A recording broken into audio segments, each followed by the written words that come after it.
Hi Paul. Okay, Tim. Thanks for making the time today to come and have a chat. So at AGSM we're studying complex adaptive leadership at the moment, which is really about achieving goals and objectives within a complex system or environment. So in that frame, I wanted to ask you 3 questions and get your perspective on them. All right, far away. So the first, in a dynamic environment, how can you keep people moving towards a goal when the goalposts and even the rules of the game are constantly changing? Okay. Thanks for a nice, easy question to begin with. What happens to the other two? I think first I would say that changing in a dynamic environment is going to be a way of life. So we've got to make that change, we've got to adjust to that. And I think that an important part to keep people on board and along on that journey is to give them the vision of where you're going. People need to understand the context, they need to understand the vision, what success looks like, and how they're going to get there. And I tell just a quick story about 2 guys in ancient Rome, or 2 people in ancient Rome, and they're cracking rocks. And one looks quite happy, and one looks quite sad. And you ask the person who's unhappy, what are you doing? And they say, I'm breaking rocks. You ask the person who looks quite happy, what are you doing? And they say, I'm building a temple.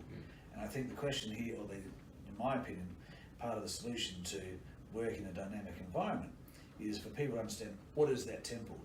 What does it look like? And not necessarily how we're going to get there, because things will change, but when we do get there, how are we going to recognise success? I think, and to do that, you need to ensure you've got the right communication channels open, and that's 2-way communication. I think if things change, tell people, let them know, ideally no surprises.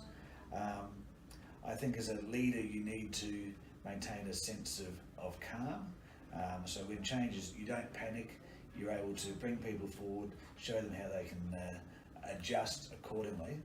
And doing this, I think, is about breaking down into milestones that the project, celebrating those milestones, celebrating success along the way. So that, because sometimes a change happens and it doesn't negate the effort and the work that's happened to get you to where you are today. Yeah. The final thing I'd say is that sometimes you just need to be adaptable, because you maybe want to go there and the environment's changed, you've got to go there. No point going there anymore. Sometimes you just have to change. Yeah. So, whole range of things. Great, excellent. So I guess in that frame up, which leader has inspired you the most through your career to date, and why? Yeah, I think about a manager I worked alongside, not necessarily for, some time ago. And this was a manager who, in a difficult situation, developing a greenfield site, moving from a highly unionised environment to one where we're introducing autonomous teams. And literally he had the conviction of where he wanted to go, the courage to bring in new systems and change, and the ability to bring people on that journey. It was truly something to see. We took 70% of our people, 70% of the equipment, told them suddenly you're into autonomous teams and you're working in this new environment and everything's going to be great. Yeah.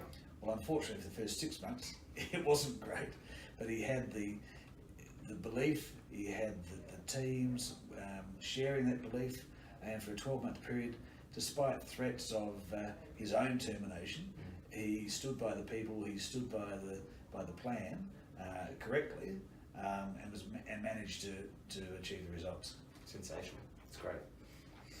So that's within the same industry that we're in here. Do you think it takes a certain type of leadership style to really be effective in this industry?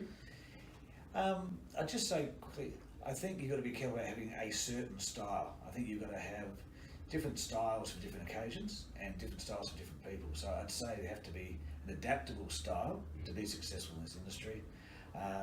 Some of those traits I think will be around empowering of people, the flexibility, things around communication skills, but I think also in this industry, a degree of sociability. But I'd just be wary of having one particular trait. The most important thing to be adaptable. Sensational. Thank you very much. Thank you.